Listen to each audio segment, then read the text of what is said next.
According to the Oxford English Dictionary, the word run has 645 distinct meanings, making it the word with the most meanings in the English language. Of course, a lot of those meanings are a little bit old and obsolete, but the word run beat out the word set, which was the previous record holder with 430 different meanings. We use the same words to describe different things in everyday life, and the same could be said for mathematics. Words like normal, regular, perfect have a lot of different, completely unrelated concepts across different fields of mathematics. But there's also words with really one meaning, but its definition is different across different fields in mathematics and science. It makes sense. Fields like engineering, physics, and mathematics have different purposes and different ways of thinking. But this difference in thinking means that the same scientific or mathematical tool is described differently depending on who you ask. For example, if you say vector, a mathematician will describe it differently than a physicist or an engineer or a computer scientist. Vectors for physics may represent forces acting on an object in a direction, or for computer scientists, it may think of it as a storage device for data. We represent vectors with arrows, matrices, tuples, coordinates, and well, it can get confusing. So what is a vector? I'm not talking about examples or methods of representation. I'm talking what makes a vector a vector.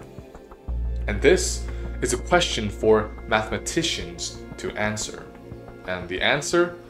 A vector is an element of a vector space. Now, that might seem slightly disappointing.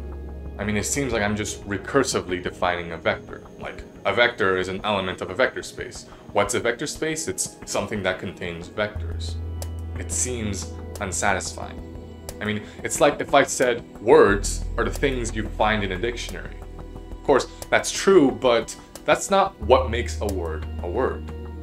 Well, a word is in the dictionary because it's a sequence of letters that we, as English language speakers, decided and agreed to give a definition. That's the criteria for something to be in a dictionary. Similarly, vector spaces contain criteria or rules or formally axioms that describe that space and the elements that contain it.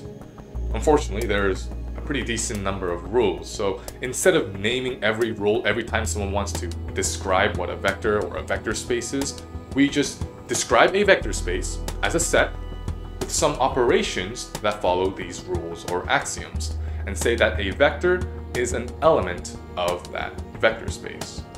Okay, so what are these rules or axioms? Well, before we talk about them, we need a sort of foundations, building blocks to construct this vector space. Just like how words are built from letters and molecules from atoms, our vectors and the vector space it resides in need numbers. For now, let's just denote this mystery set of building blocks F. You say, okay, just take a bunch of numbers, like the naturals, or the rationals, or the reals. But we should choose our numbers wisely because there's things we want to do with these number systems that some number systems can't actually do. Namely, we want to add, multiply, and subtract and divide, like how we usually do, and we want all these operations to be closed. What does that mean? Well, let's take the naturals. The naturals are closed under addition and multiplication because when we add or multiply any two naturals, we always get a natural. We're never going to somehow get a number that's not a natural, so we say addition and multiplication is closed under the naturals.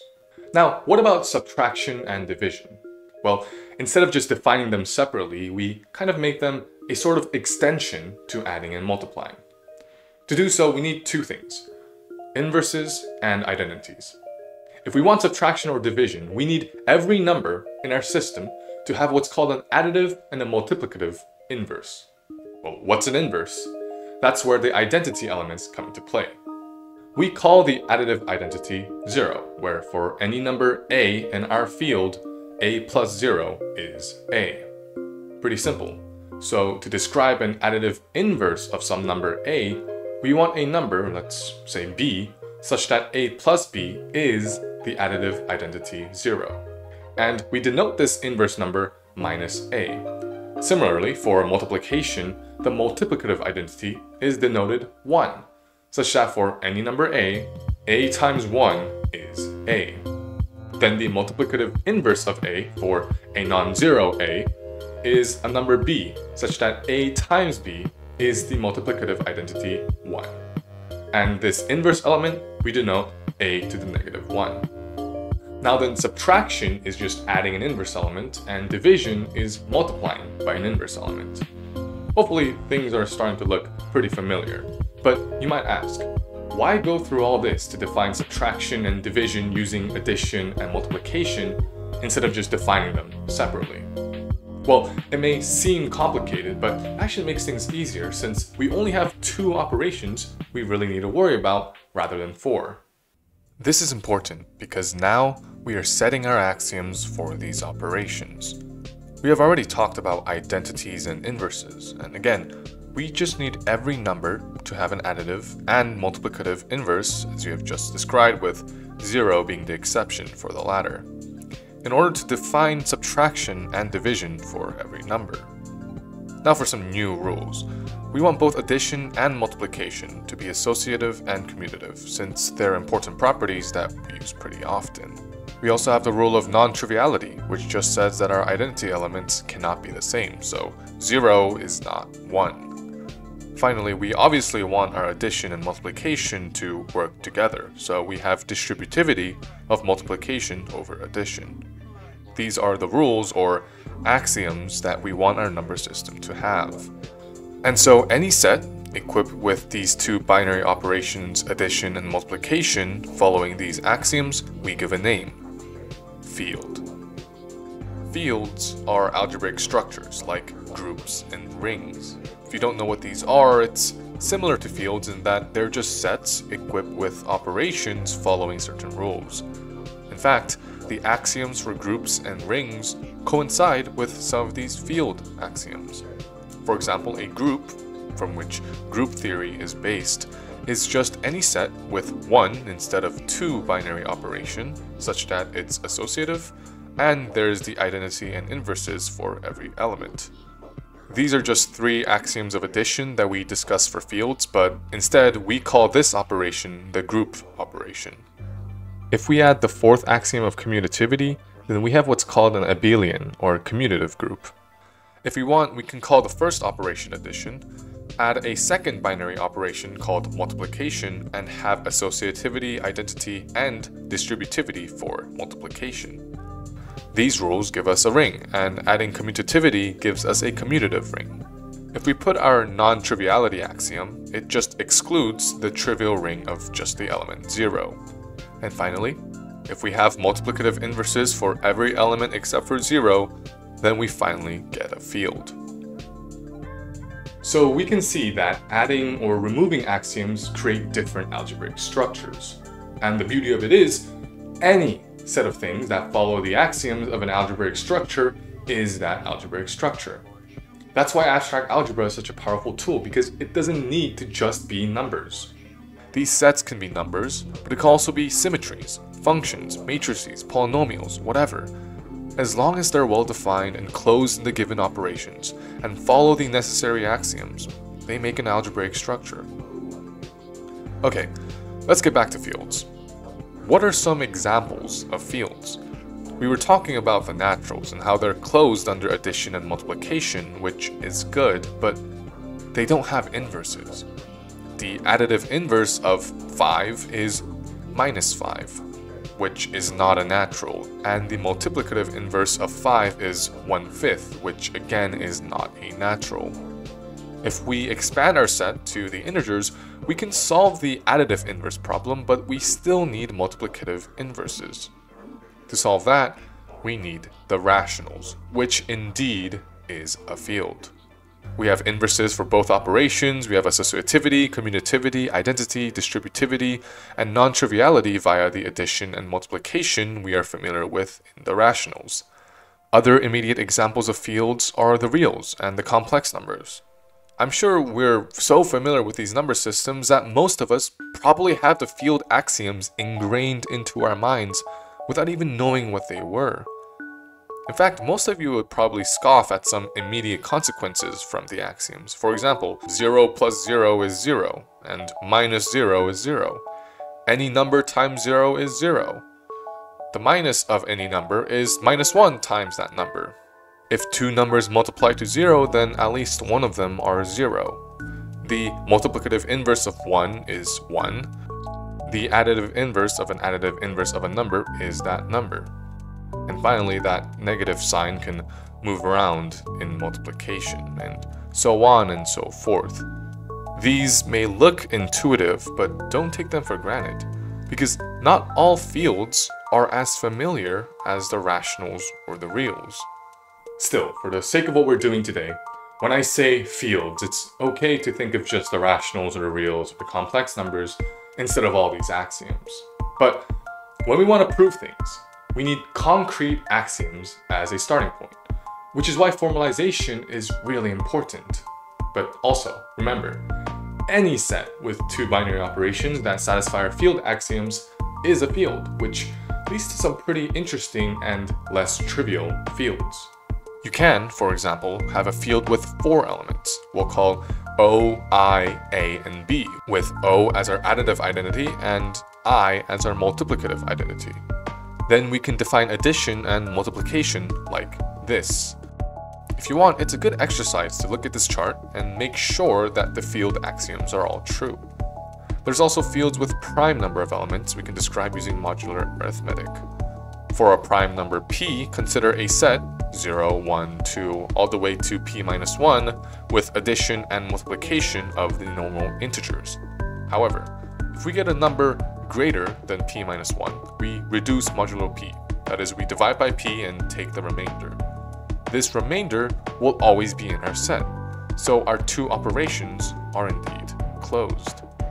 We then take 0 and 1 as our identities. I won't go into too much detail here, but this sort of structure, taking integers modulo n, is actually a ring called Z mod n. It turns out that Z mod n is a field if and only if n is prime.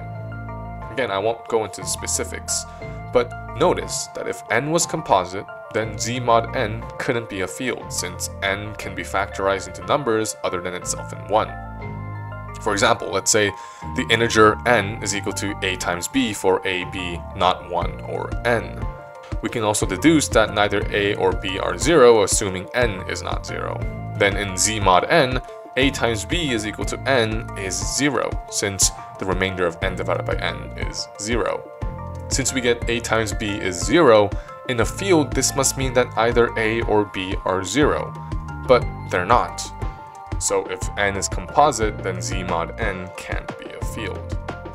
Another interesting property in the field Z mod p for p prime is that we can add 1 p times and get 0, which breaks our normal intuition of how addition should work. I mean, you can't add 1 a bunch of times and then suddenly get 0, but here we can. As long as the axioms are satisfied, it doesn't matter what unusual consequences happen, because it's still a field. Okay, I know that took a really long time, but we need to define fields because linear algebra is done over the fields, which will be the numbers we use in describing and manipulating vectors. Finally, we can now lay down the axioms of a vector space. A vector space is some set, let's say V, equipped with two binary operations we'll call vector addition and scalar multiplication over some fixed field f. For the sake of simplicity, we'll just denote the entire vector space V. Now, vector addition takes two vectors and spits out a vector. Scalar multiplication takes a field element, which we will now call scalars, and a vector and spits out a vector. This is a specific fixed field called the ground field, and it determines the nature of our vector space. For example, if our field is the real numbers, then we have a real vector space. And if our field is the complex numbers, we have a complex vector space, and so on depending on the field. Notice how we don't have an operation of multiplying two vectors. Now, these operations have the following axioms. Vector addition is associative and commutative. There is also an additive identity vector, which we will denote 0 and call the 0 vector. We also have the additive inverses like how we define with fields. For scalar multiplication, we have associativity, which really means that scalar multiplication and field multiplication are compatible. We also have that the field multiplication identity 1 is also the scalar multiplication identity. Finally, we have distributivity of scalar multiplication on the right and the left.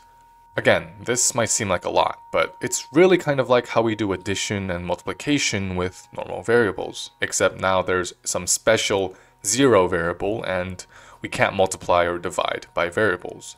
So when I say that a vector is an element of a vector space, I mean that they are elements in a set with binary operation of addition and multiplication that satisfy these vector space axioms. That's the formal definition of a vector space. So what kind of things do you get with these axioms? Well, you may already be pretty familiar with R2, which are the ones depicted by arrows or coordinates on the real plane. Let's prove that they are a vector space over the field of real numbers. The vector space R2 are just coordinates of the real 2D plane depicted by an ordered pair of real numbers. We define vector addition as just component-wise addition. So AB plus CD is equal to A plus C, B plus D. Notice that the addition on the left is vector addition defined in our vector space, but the additions on the right is field addition, specifically that of the reals. So we know immediately that addition is associative and commutative, since field addition is, by definition, associative and commutative. We also have 0, 0 as our 0 element, since AB plus 0, 0 is A plus 0, B plus 0, and again by our field axioms, 0 is the additive identity, so we get AB. We also have the inverse, the opposite of AB is equal to minus A minus B, which we confirm does indeed satisfy AB plus opposite AB is equal to 0. Scalar multiplication is also done component-wise, where n times AB is equal to n times A, n times B, which again, we have scalar multiplication in the vector space on the left and field multiplication on the right. So we can verify associativity and identity of scalar multiplication immediately. We can finally verify both distributivity axioms via simple computation, which I'll just put up, because I think we get it. And one last thing, this component-wise addition and multiplication is not dependent on our field being R. All the field stuff that we did was based on field axioms rather than property of real numbers. So we can replace R to F to get F2 for any field F. Of course, R2 and F2 are only two examples. We can have Rn for any natural n, or even Fn for any field F. Like F2, Fn are n tuples, or an ordered list of n field elements, with vector addition and scalar multiplication done component-wise.